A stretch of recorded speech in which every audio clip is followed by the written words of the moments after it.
Welcome back to Shaner'S Rant. It's a beautiful, sunny Monday morning. It will be Monday, May the 11th. Just finished Mother's Day yesterday. I hope everybody had a great Mother's Day. All you wonderful mothers out there that make it all happen. Oh, man. First, before we go, just making coffee for all you hard-working Canadians. I really need that coffee. Man, I was up early this morning before the birds. I've only had 2 cups so far. I have to pace it out. This is cup number 3. We're going on, 11 a.m. So, I can only max out, 4 cups. So I can't do it all in the morning because, I need some in the afternoon to give me a kick, right? Anyways, quick update on my son. It was a scary weekend, not gonna lie. I'm not going into all the details. If you're a friend of mine, you can feel free to message me. It was scary. At one point, things were bad and he was unresponsive. But things have turned around. I'm waiting for another update right now. And seems to be okay for going for a surgery. Anyways, not going to get into it all in here. Like I said, if you want information, you know how to contact me and I'll give you all the details. And I lost my other train of thought. Now I'm thinking about my boy. Give me a second. So anyways, I get up early this morning, go to the bathroom, try to get back into bed. You think I could fall back asleep? No. What am I thinking about? An old Dallas episode. Remember that show, Dallas? I'm thinking about remember when Bobby Ewing died? And they brought him back? He was gone for a whole season. And then at the end of the next season, last episode, whatever the chick's name is, was in the bathroom and there's Bobby in the shower. This is what's going through this brain.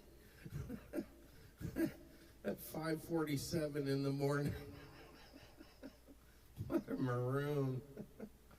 So, yeah, because that's important to think about, right? Good Lord. Anyways, I got a lot of stuff to go through, or to get through anyways. So the good thing about getting up early was I did a lot of show prep and got a lot to get through, so I'm doing it early today and see if I can get it all posted up in the same day. Here we go, first clip. Shelby Cramp Newman.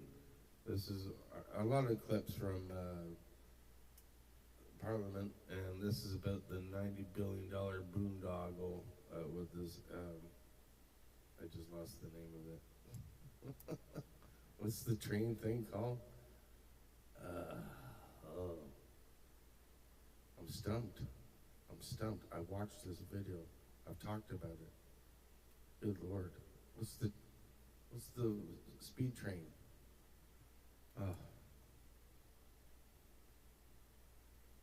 Atoma? No, that's well, shit. Anyways, let's just watch it. I shouldn't be doing this right now. I swear, this is coffee. This is not beer. Oh my, let's just shut up, Shane, and let the smart people talk. In February 2025, this Prime Minister announced a project that will see thousands of property owners across Ontario and Quebec face expropriation, communities divided, and Canadians forced to pay over $90 billion. From day one, this government has failed to answer even the most basic question about the cost, timing, impacts, routes, or construction. This isn't government vision, Mr. Speaker. It's reckless vanity. Will the minister finally listen to the thousands of concerned property owners in Eastern Ontario, cancel Alto high-speed rail, and invest in priorities and infrastructures that Canadians actually need? In February 2025, this Prime I mean, she's not wrong. What a waste of freaking money. Who's going to use this thing? We've talked about this before. Everybody's talked about it by now 1,000,000 times over. Waste of money, waste of resources.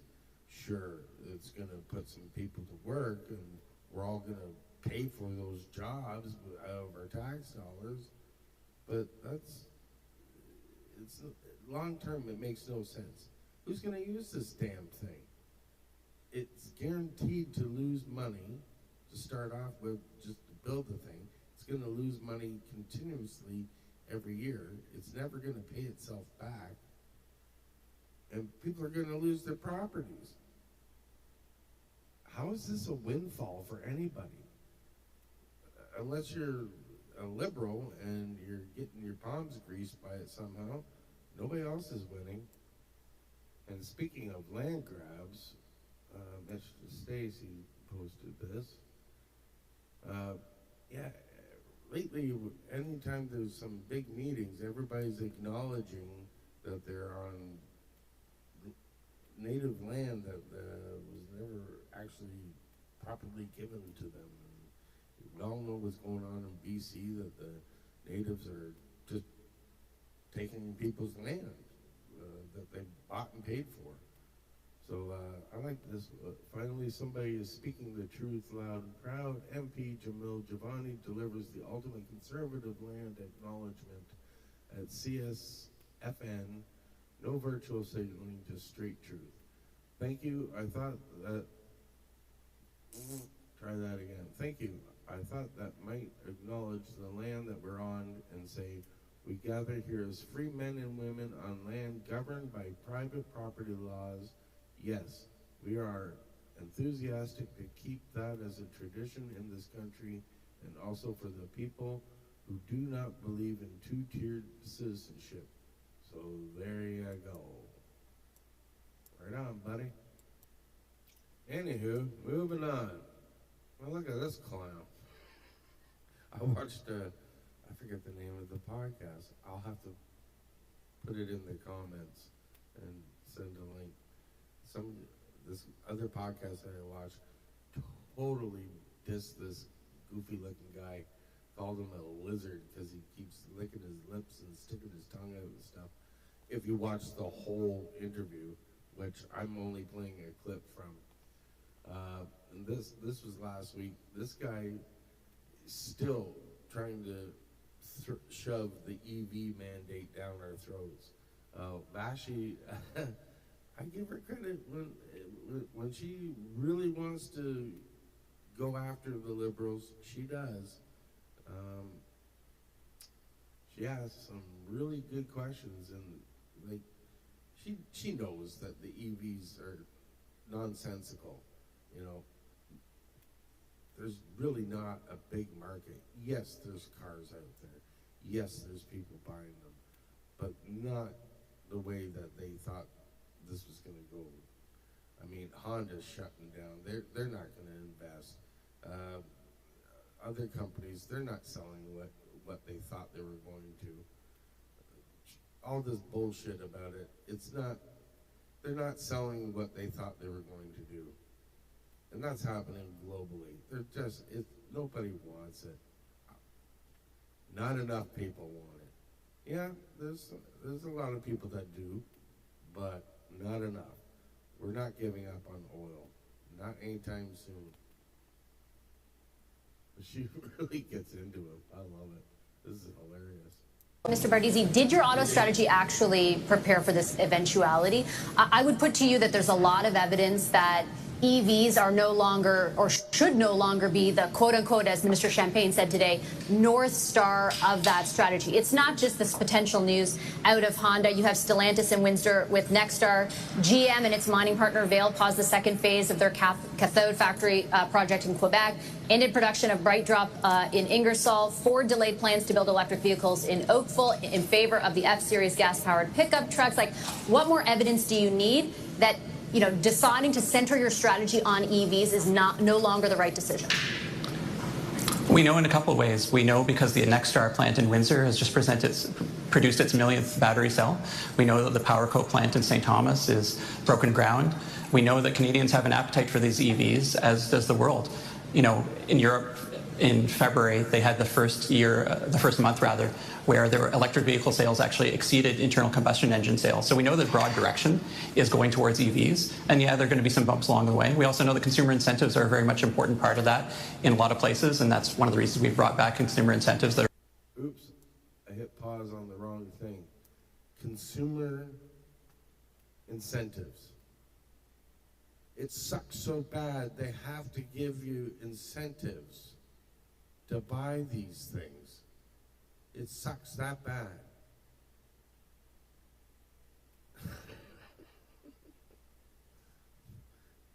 There's not enough good reasons to buy them on their own. They got to give you incentives. Here, I got to put it back a bit, Eric.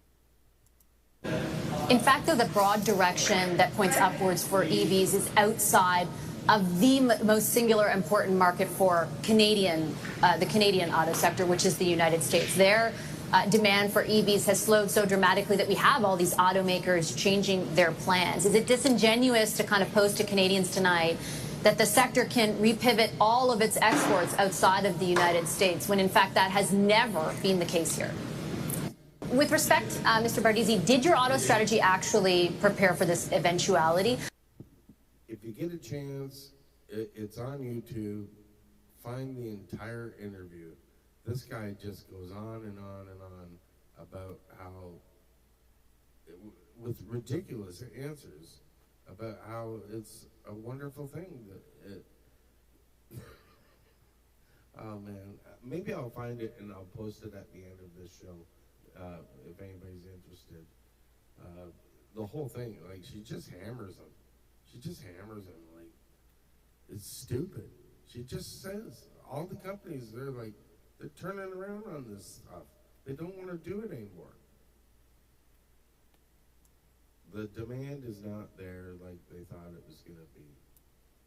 And when you have to pay people or give them incentives, discounts, to buy it, on our tax dollars, my money that I paid to the government is going to help somebody else buy one of these electric vehicles. I don't know how that makes sense. But if you can figure it out, leave me a comment. I'd like to know how it makes sense. Oh, and by the way, thank you, Bill. Oh, I am recording. I wasn't sure what I was doing there. Thank you, Bill Farr, for that clip. I gotta start thanking you for all the content you give me. Appreciate it, sir. And we're moving on. Next thing that popped up this morning was this funny cartoon here. Mark Carney in bed saying, "Hi, I'd like a wake-up call." And the receptionist says, "Sure. Youth unemployment is at 14.3%. Your plan isn't working. Ra-cha-cha." Oh, I should have. Where's my button? Oh, I should have timed that better. Where is it? It's too late now, right?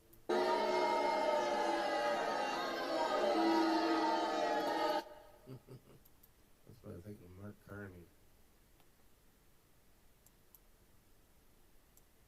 Next on my feed, I don't know how this guy got in my feed, but this Michael Clark, stuff's just getting in my feed. I don't know. What an honor to present Premier Danielle Smith a Bible at my Alberta Christian Leadership Summit. May his, God's, words in that book be a lamp on your feet and a light to your path. Thank you, Premier, for taking your time to come and speak to Christian leaders from across Alberta. You know, that reminds me,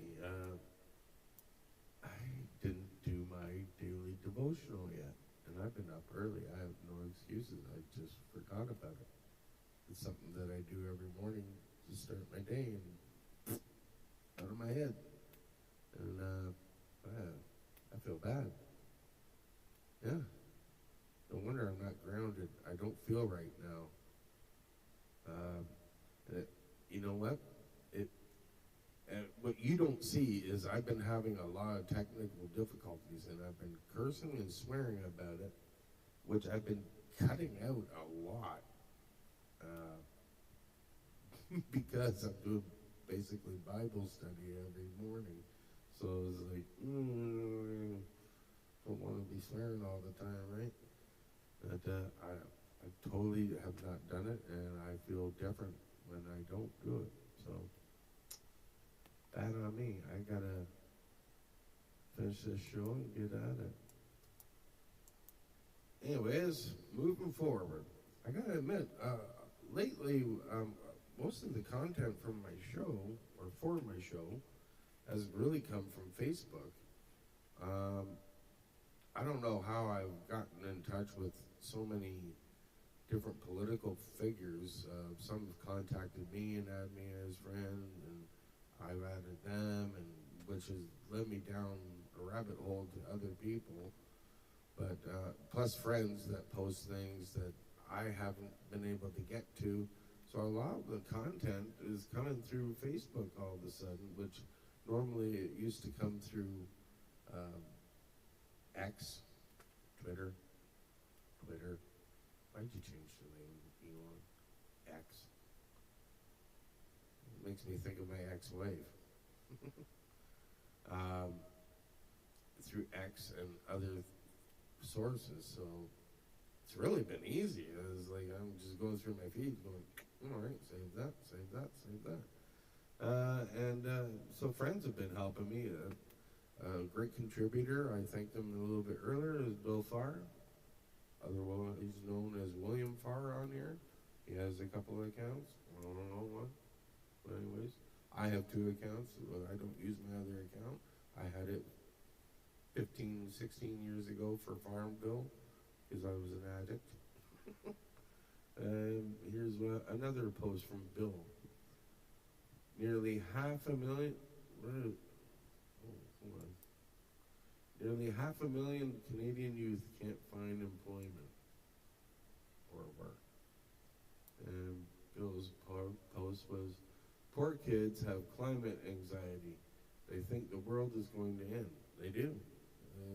We're all doom and gloom, right? They have no hope.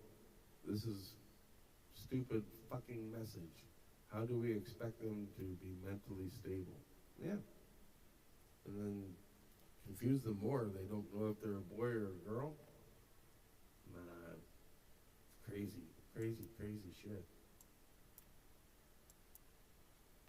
Just to reassure people about the climate, the earth is not going to die. We will at some point, sure. Whatever's going to happen is going to happen. And it could be any number of things. Probably a meteor or a comet or something. Something else will slam into the earth and we'll be done, and dinosaurs will come back or some shit like that. I don't know. But don't worry about the planet. The planet's going to be just fine without us. Oh, man. And we're back. Where was I? Yeah, I took a break. I had to just quickly queue up some other video here. And remember Marilyn Gladu, the latest conservative MP that crossed the floor to join the Liberals? Remember how she was bought off? Swig of coffee for all you hard-working Canadians. Well, I just lost my thought as I was enjoying my cup of coffee. Marilyn Gladu. She crossed the floor. She was bought off. She admitted publicly, like, as soon as she crossed the floor, the Liberals started taking care of her, and her her riding, Sarnia, what was it, Sarnia, Chatham, and a word that I can't pronounce. Well, anyways, this was brought up in committee, parliamentary committee, and this is an interesting video. Let's give it a listen. Something maybe a little bit more direct under your purview. Your newest member said to local media just about a couple days ago, watching for 10 years, people on the government benches tend to get more for their ridings and their projects. Interestingly, after I crossed, I had a call yesterday from the Infrastructure and Housing Minister's office, wanting to get together and talk about the things we needed for Sarnia-Lambton. I had sent Minister Gregor Robinson, when I was elected in 2025, a one-page list of all the things that I wanted in Sarnia. It really went nowhere until I crossed the floor. Did your office contact Ms. Gladue right after her crossing? Through the chair, I'm not aware of all of my office or staff's activities day to day. I am aware of the members' infrastructure and housing requests going back last year when this session of Parliament began. I got letters and lists from with probably respect, most members you are of Parliament. really broaching the threshold for unbelievability. The crossing of a member I would presumably think a fairly big deal, and for your office to contact her immediately after crossing, and then for that member to comment on it, I think that would be something you're aware of. So are you honestly telling the committee that you don't know whether staff contacted Ms. Gladue? Through the chair, that's correct. I don't have knowledge about that. My staff are contacting MPs every day. I have desks. I have advisors from every region of Canada who are constantly in touch with members of Parliament, and I don't track that by the day. So, do you agree with Ms. Gladue's assumption that the individual members that are part of the government get preferred treatment and they get more dollars? No, I disagree, and I think at this point we're talking about the work of the Canada Infrastructure Bank, which certainly has done many of their projects in regions, irrespective of who the Member of Parliament was. They've delivered those across the country right now. Thank you, Minister. I think it's quite clear that where we have the CIB give a development over $200 billion to a Liberal insider, followed up by your newest member saying that in order to get government dollars, you need to be a Liberal. I think it's quite clear where the evidence points. Thank you. Thank you very much.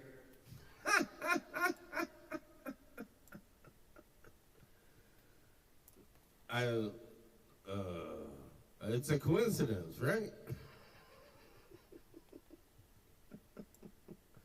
Oh, she's cooked. They're taking her to court, right? The people in her writing? I don't know. I saw it on another podcast. Was it Mr. Sunshine Baby or something like that? Or his other podcast? One of those. That maybe she's like a martyr or something. Like maybe this was the setup. She crossed the floor on purpose to show the corruption, and that she was going to cross back or something, or she crossed the floor to get her way, and then she was going to cross back. I don't know. That'd be funny. That'd be really funny. What do you do with her then? That'd be hilarious to watch. I got what I wanted and changed my mind. Oh, man. I'd love to see that. I wouldn't trust her as far as I could throw her, but what a concept. Wow, we're ripping through all this pretty quick. I'm going to take 5. I need another cup of coffee, and it's time for my pain pills. Damn broken back. Damn rotator cuff. Damn knees. Everything. Oh, well. I'll see you in 5. For you, it'll be 2 seconds. And I'm back. See, that didn't take too long, hey? Swig coffee for all you hard-working Canadians.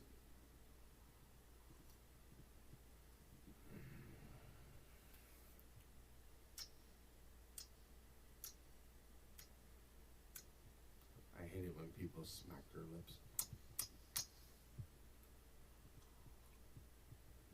Coffee, coffee, coffee, coffee, coffee. Java, Java, Java. Bonus points if you know what film that's from. All right, this is an older clip, but popped up in my feed. This is from, what was his name? Ted Falk. He's an MP. This has to do with, what was it? What was the bill? C-22? C-15? I get them all confused. I don't have any notes. I have to start making notes again and put them on the screen like I used to do. This is the this is regarding the bill that they tried to criminalize biblical speech, and so I know it's already past the time, but I wanted to share it anyways because I forgot to do my devotional today. Couldn't even think of the word. Man, I'm stuck on stupid today. This is what happens when I don't get enough sleep. Probably need some food too. What are you having for lunch today, folks? I'm having cucumbers.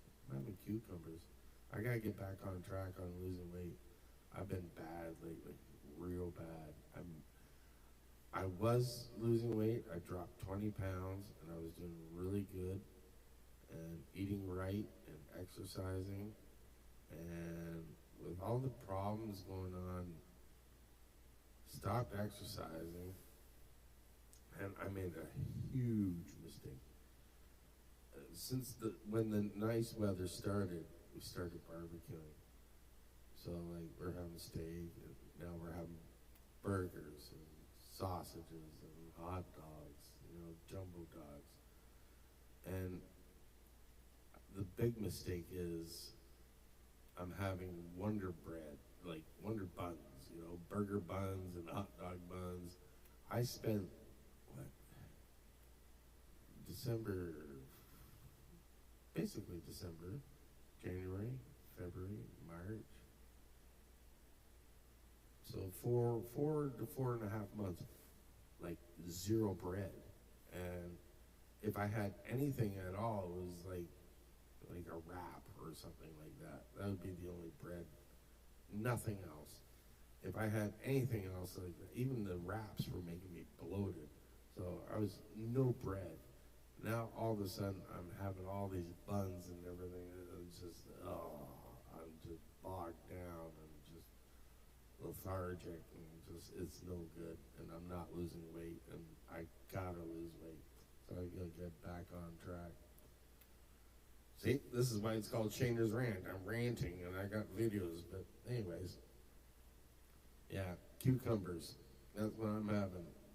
I'm in love with these little mini cucumbers. They're so crunchy. Oh, man. Oh, I love that. Okay, it's not as good as a potato chip, let's be honest. But it's second best. It's third best behind like a dill pickle. So, it's good. Anyways, what the hell was I talking about before that? Oh, Ted Falk. Something biblical. Parliament. Oh yeah, let's just shut up, Shane, and listen. If I got it queued up, all right, we're good. Let's go over.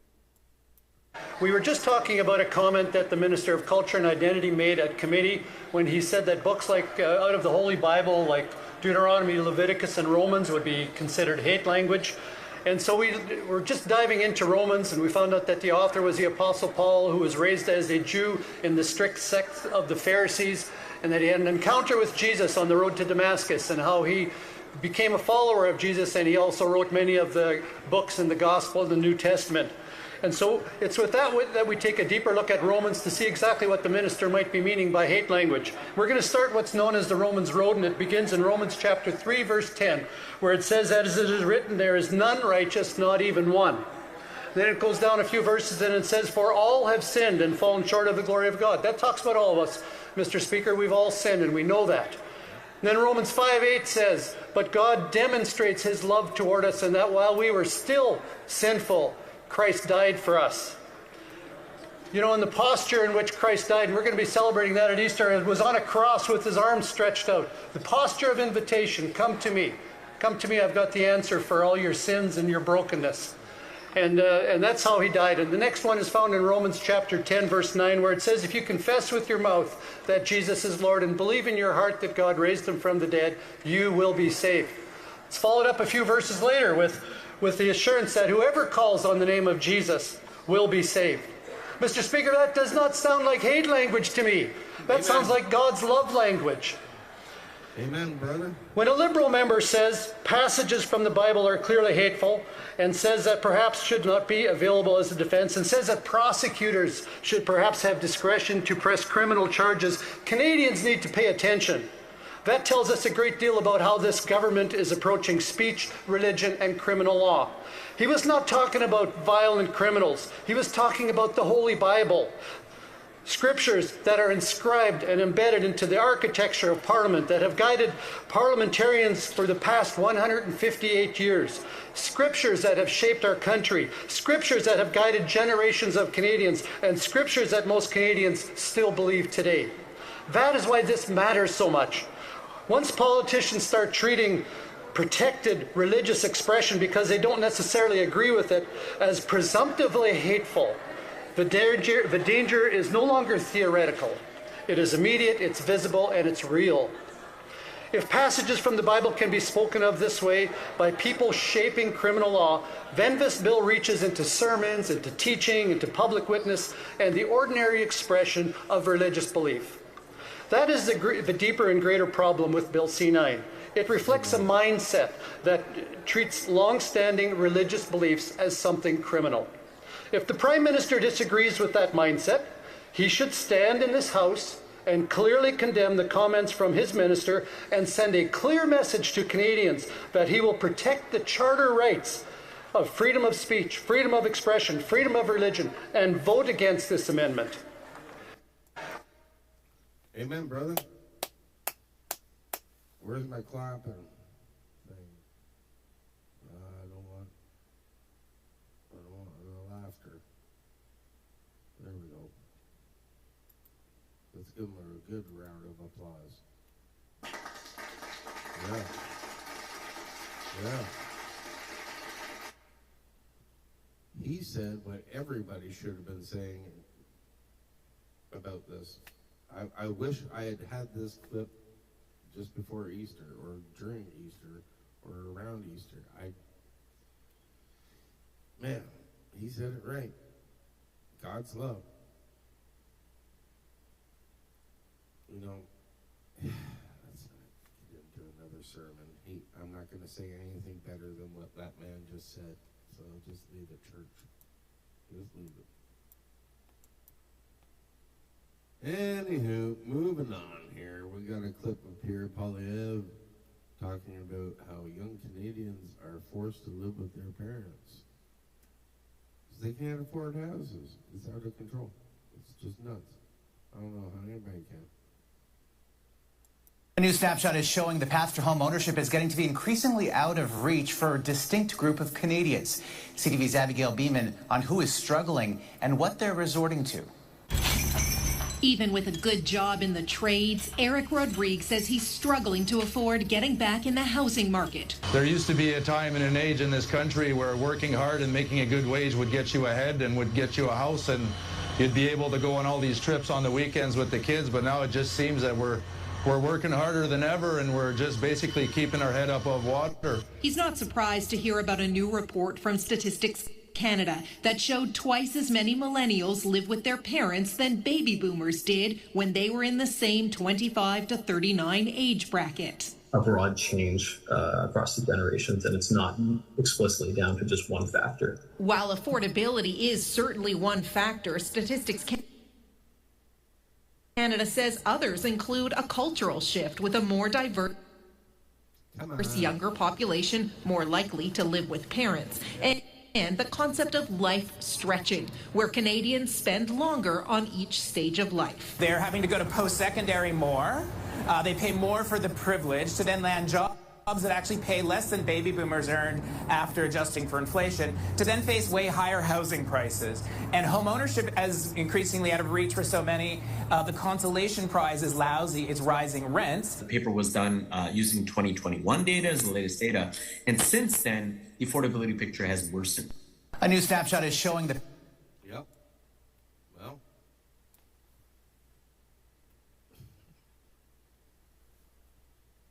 How are they supposed to get by? It's near impossible. And houses are like 800 to 800,000 to $1 million. I don't even know what you're supposed to save up for. Was it 10% still? I don't know. I haven't tried to buy a house in a long time, so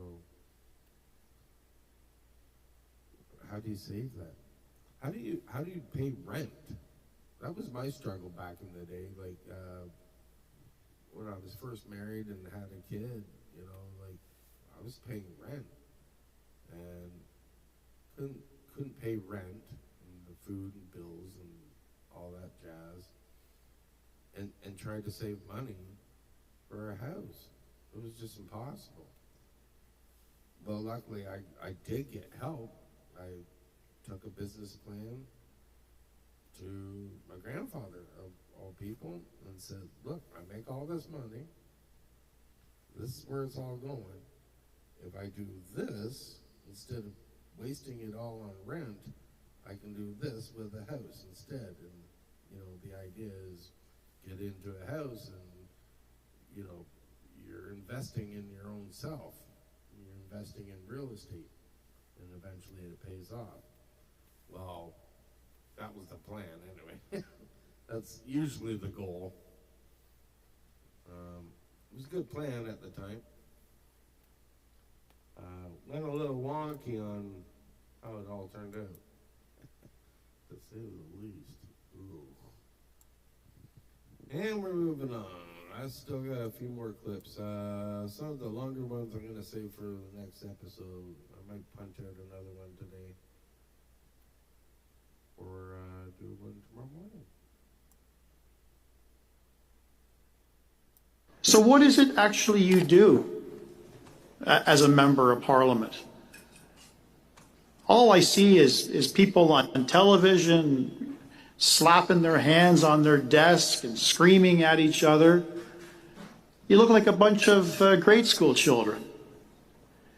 And for a lot of Canadians, that's their view of parliamentarians, what they actually see on television every day from 2 to roughly 3:15. And I take every opportunity to correct that falsehood. I say it's called question period, and the opposition will ask pointed, direct questions of the Prime Minister, his ministers, his parliamentary secretaries, his backbench, but not once, absolutely not once, do you get a responsive answer to a question. Instead, it becomes a theatrical performance by the government triumphing their old tired talking points about being a new government, and notwithstanding that they've got this manufactured majority because of floor crossers, one of which is currently in our Justice Committee as I speak. No justice there. No. So they talk about, notwithstanding the majority, we want to be collaborative. We want to work together. And what have we seen in the last 2 weeks? We've seen 4 examples of opposition MPs trying to open up that tightly guarded window and curtains called transparency and accountability, and this new liberal government filled with old, tired MPs shut it down. So what is it actually you do? That's scathing and so true. I mean, it's the same thing. You watch it. I show clips. Anybody watches it. If you watch the news, you're only getting a little tiny bit. If you actually watch full-on clips, I mean, liberals just don't answer any questions. They just don't. Not with real answers.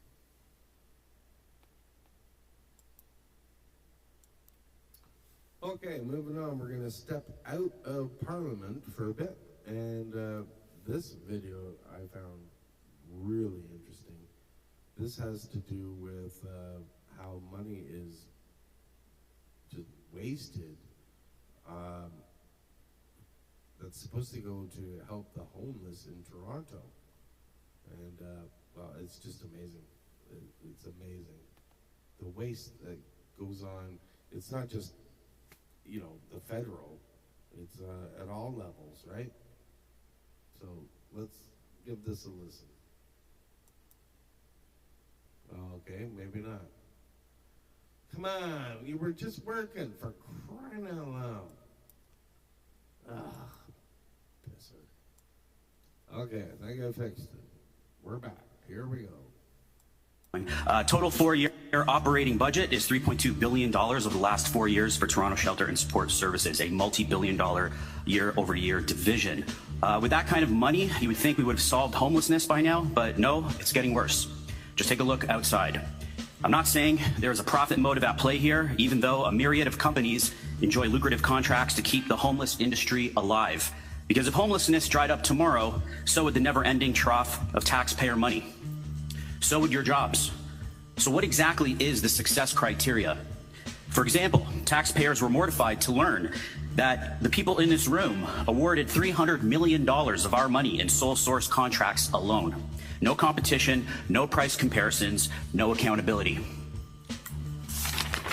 If TSSS was a private sector corporation, it would be similarly sized to companies like Indigo, Crocs, and GoPro.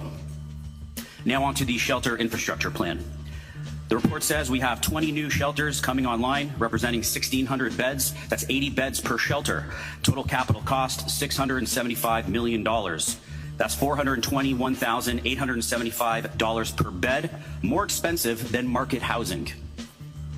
Where is this $675 million coming from? Is it coming from debt? And if so, what is the cost of borrowing on that debt? And what is the repayment plan? Regarding operations, I see there's 3 streams of operators: general, black, and indigenous. Why are seniors and women being lumped into the general stream? Do they not have unique needs also? Why is there no shelter stream for the most important group of all, the drug addicted? Shouldn't they be in a separate, highly secure environment away from those who are not actively abusing fentanyl, meth, or crack with their city-issued supplies? And maybe those who are not using drugs want to feel safe in the city's shelter system. Many do not. According to your shelter design document, harm reduction supplies and supports should be, quote, readily available and easily accessible. Does that mean someone will be going bed to bed in the morning handing out crack pipes, needles, and tourniquets like Cheerios? I see exactly 0 references to abstinence, drug detox, or rehab in any of the shelter documents. The drug dealers are going to have a field day. Who's going to explain to the parents of all the nearby daycare centers, parks, and schools that their children will be playing mere meters away from shelters that are handing out meth pipes like candy? Will Mr. Tanner write the statement when someone inevitably gets injured or killed, or will that be delegated to staff? The bottom line is TSSS and its shelter plan is one of the biggest line items in the city's budget, has consumed billions of taxpayer money, has demonstrated no success criteria in solving homelessness, enriches a vast matrix of people and companies, and makes not a single mention of the predominant factor that causes homelessness in the first place: drug addiction. So the question remains, are we getting value for money for this multi-billion-dollar city division? Thank you. Thank you for your time. Are there any questions of the deputy? Seeing none. Wow. Wow. I don't know what to say about that. I mean, like, the guy covered it all. Just wow. $3.2 billion in 4 years. That's astounding. That's staggering amount of money. You would think they could solve homelessness in Toronto with that kind of money. So what he's saying, like over $400,000 per bed? That's what it costs? Wow.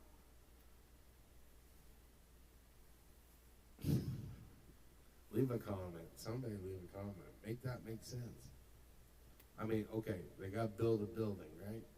Or are they taking a building and turning it into something? How hard is it to stick a bed in there? Like, beds don't cost that much.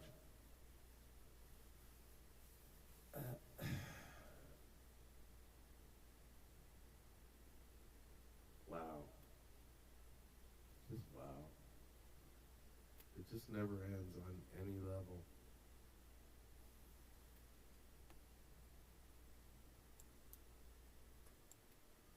Anyways, moving on, we're getting on to an hour here. We're gonna end the clips with a quick clip from Jasmine Lane. Give her a listen, give her a follow. She puts on a Dynamite podcast. She's actually one of the ones that's inspired me to try to do this. She was just at the big conservative conference this past weekend, speaking and interviewing. Actually, she was interviewing Danielle Smith. Let's get this clip a go here. What is this really about? Prime Minister, you said in your recent trip to Armenia that it's your strong personal view that as the international order will be rebuilt, it will be rebuilt out of Europe. What did you mean by that? Do you see a future where Europe overtakes the U.S. as the center of the world order? Well, I think there's a direct line to what we're celebrating today.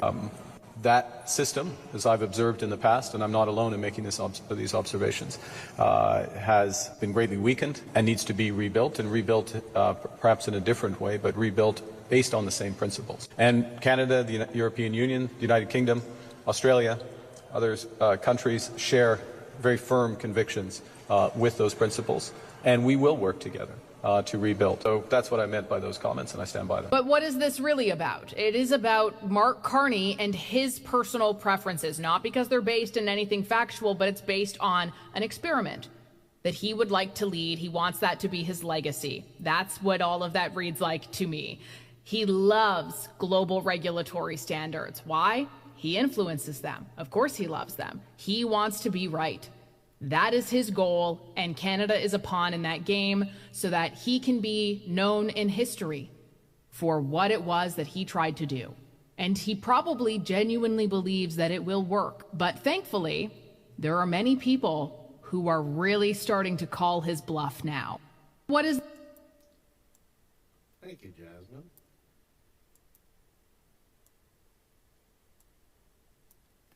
She's one smart cookie, and I also let her know that she was very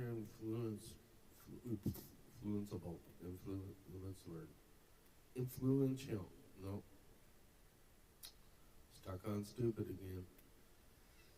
Come on, Shaner.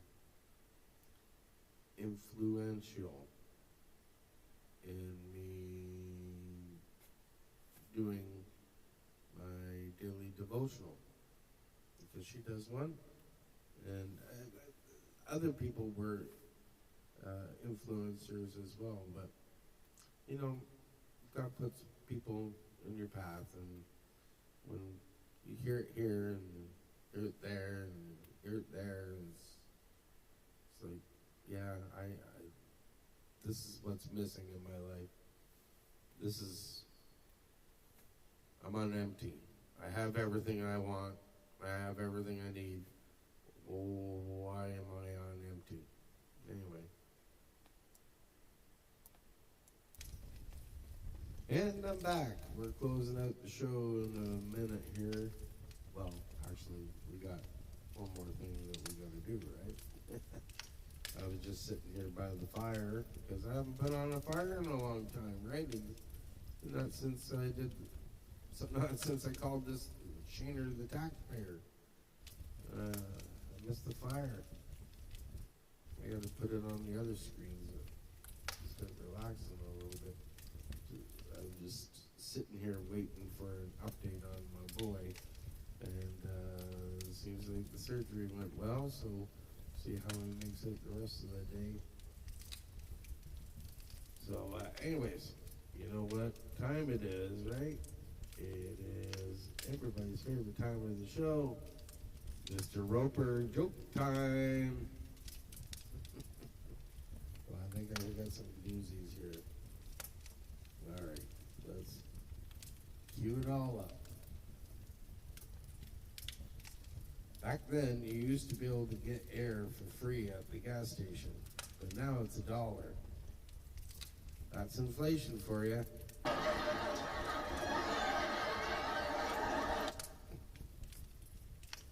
So cheesy. After the airline lost my suitcase, I took them to court. Unfortunately, I lost the case. Do I do his face good? Oh boy, I gotta go back the other way. This one's not really funny, it's actually kind of accurate. I need the boo button for this one. Let's bring it up. I took a long, hard look at myself this morning. I won't be doing that again.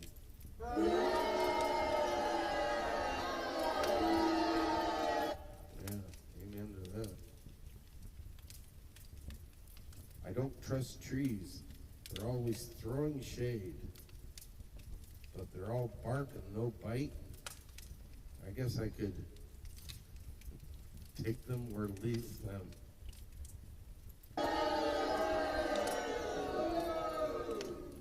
Oh, Stanley, what are you thinking about that one? All right, one more. Sometimes I tuck my, I gotta read this again. A little bit of trombone action. Sometimes I tuck my knees into my chest and lean forward. That's just how I roll. All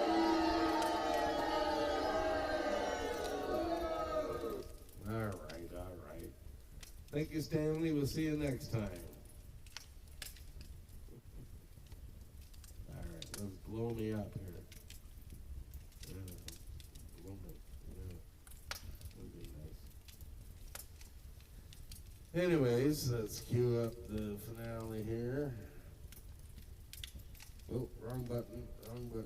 This is why I need a, like, what's that guy, Joe Rogan's guy? Jamie. That's why I need that. I need one of those just to hit buttons. Not to do anything else, just hit buttons and do this and do that. Oh, listen to that fire crackle. Yeah. Yeah, it's still got bags under the eyes. Put the glasses down. I hate that shit. Anyways, let's end this. I got some cucumbers to eat. I gotta do my daily devotional, and I got some stuff to do outside. It's a nice day. Maybe work on a tan, right? I'm looking a little pasty. Anyways, thank you so much, as always. Hope you enjoyed this. Hope you learned something. And leave me some comments. Still no comments. Let me know if you agree or disagree. If you're alive, if you're watching, if you're listening. Hit like, subscribe, share, tell a friend. Anyways, yeah. Well, you have been a dynamite audience, and you deserve to give yourselves a round of applause.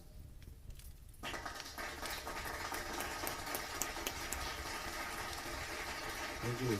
Yeah. You're awesome. Anyways, take care of yourselves, take care of each other. God bless, and all that jazz.